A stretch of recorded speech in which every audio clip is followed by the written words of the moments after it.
How do you not react in gray rock when a narcissist is trying to get a reaction out of you?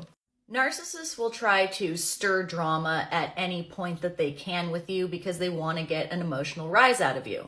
The only way to combat this, if you can't go no contact because you co-parent with them or whatever it is, maybe you work with them, is to not give in to that emotional reaction when they try to get it from you. The more and more you do this, the more likely the narcissist is to finally start leaving you alone, because you become essentially so boring, you're like a gray rock, hence the term.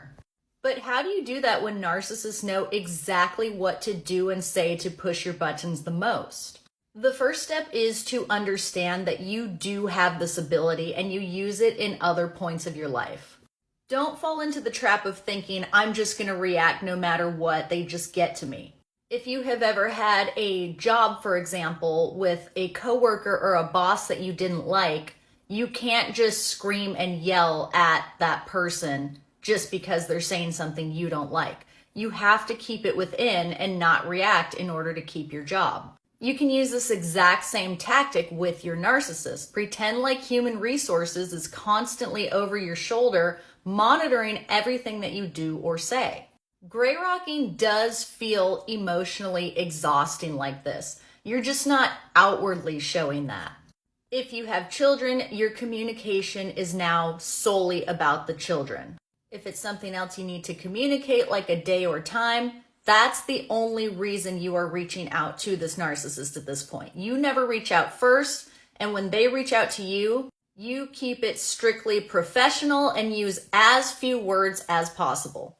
You can also use what I call the agree rock tactic. When they're trying to get a rise out of you, you just agree with whatever they say without having any plans to follow through. So if they say, we are not spending Christmas with your parents this year, and you kind of know they're just saying that to make you upset, you just say, oh, okay, sounds good. You are agreeing in the moment to get the narcissist off your back, and then when Christmas comes along, of course you'll spend it with your parents. And hopefully you've broken up with the person trying to sabotage you by then. Do not agree to things over text and email, however. Like if they say you're a bad parent and you agree to that over text, that could get you into legalities later. Make sure that agree rock is only spoken. You will be shocked at your own ability to not react to this person once you get in a habit of doing it. And gray rock is hopefully not forever, but a temporary fix until you can go no contact.